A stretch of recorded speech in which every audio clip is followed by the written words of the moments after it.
Morgen begint het weer, carnaval. Een enerverende, maar ook hectische tijd voor prins Hans IV van Roermond. Hij heeft dit jaar ook een nieuwe begeleider aan zijn staf toegevoegd. Een liefarts. Dat is Limburgs voor lijfarts. Dr. De Vries neemt zijn taak serieus. Perfect.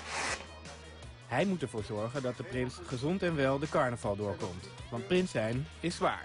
Zeker de dagen die nu gaan komen. Ze gaan echt, dan zijn ze hier een half uur tot een uur, dan weer naar de volgende plek. Dat is echt, dat is best topsport, denk ik. En dat is niet overdreven. Alleen vandaag al is de prins vanaf 9 uur 's ochtends op stap. 'S Middags staan 8000 scholieren hem toe te juichen op het stationsplein. Daarna sjeest hij door naar de Roermondse papierfabriek. Daar krijgt hij de prinsenwagen aangeboden. Even op de foto, een medaille uitreiken en snel weer door naar het volgende bal.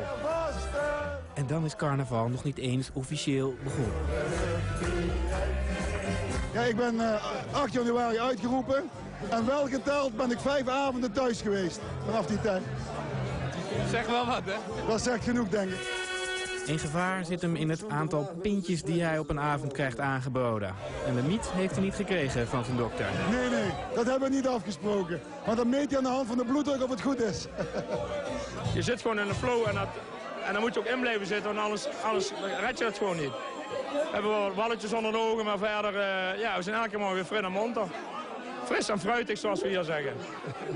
Alleen heb ik altijd 's morgens een probleem dat ik denk dat de wekker kapot is. Dan vraag ik wel altijd aan mijn vrouw, ik zeg, schat, is die wekker nou kapot? Maar...